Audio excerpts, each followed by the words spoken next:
Everyone, welcome back to my channel Urdu Darsgah. I hope आप लोग ठीक होंगे। मैं डॉक्टर गुलनाज फातिमा। मैंने अपनी पीएचडी की डिग्री हासिल की है अलीगढ़ मुस्लिम यूनिवर्सिटी के शोबा सुन्नी दीनियात यानी फैकल्टी ऑफ थियोलॉजी से। आज की इस वीडियो में मैं बीपीएससी एस्टेट के लिए उर्दू ग्रामर की वीडियो लेकर हाजिर हुई हूँ ताकि आप लोगों को मतला और हुस्ने मतला की तारीफ बता सकूं।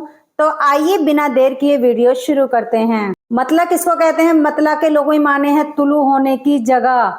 मगर इल्मे बयान में गजल या कसीदे के सबसे पहले शेर को क्या कहा जाता है? मतला कहा जाता है, जिसके दोनों मिसरे हम रदीफ और हम काफिया होते हैं। जैसे देखिए, गुलों में रंग भरे बादे नो बहार चले, चले भी आओ गुलशन का कारोबार चले। अब आप देखिए इन दोनों मिसरे में क्या है?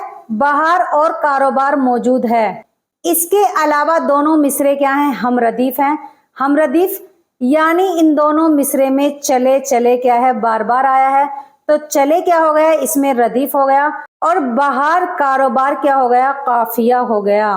मालूम हुआ इल्मे बयान में गजल या कसीदे के सबसे पहले शेर को क्या कहा जाता है? मतला कहा जाता है, जिसके दोनों मिसरे हम रदीफ और हम काफिया होते हैं।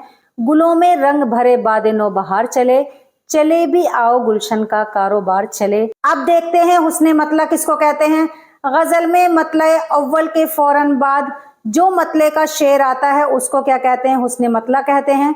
कभी कभी गजल में हुस्ने मतला के बाद भी मतले के शेर आ जाते हैं। वो बितरतीब क्या होते हैं? मतला सानी और मतला सालिस कहलाते हैं। मालूम हुआ गजल में मतला अव्वल के फौरन बाद जो मतले का शेर आता है उसको क्या कहते हैं? हुस्ने मतला कहते हैं। उम्मीद है आप लोगों को मतला और हुस्ने मतला की तारीफ अच्छे से समझ में आ गई होगी। इसके बाद देखते हैं शाहे बैत किसको कहते हैं। कसीदे या गजल का बेहतरीन शेर यानी सबसे अच्छा शेर क्या कहलाता है? शाहे बैत कहलाता है। बैत अरबी में किसको कहते हैं? शेर को कहते हैं। मिसाल के तौर पर देखते हैं मोमिन की गजल का मुंदरजा झेल शेर क्या कहलाता है? शाहे बैत कहलाता है। यानी देखते हैं वो कौन सा शेर है। ये वही शेर है जिसको मिर्जा गालिब ने सुनकर इतना पसंद किया था कि उन्होंने मोमिन से कहा कि तुम मेरा पूरा दीवान ले लो और अपना ये शेर मुझे दे दो। तो कौन सा शेर है वो? तुम मेरे पास होते हो गोया जब कोई दूसरा नहीं होता। मालूम हुआ गजल या कसीदे का बेहतरीन शेर यानी सबसे अच्छा शेर क्या कहलाता है? शाहे बैत कहलाता है। तो ये क्या है? शाहे बैत है। इसके बाद देखते हैं मक्ता किसको कहते हैं। गजल या कसीदे का आखिरी शेर जिसमें शायर अपना तखल्लुस लाता है तो वो क्या कहलाता है? मक्ता कहलाता है। जैसे इस शेर में क्या है? गालिब तखल्लुस है। असदुल्ला खां गालिब का तखल्लुस क्या है? गालिब है।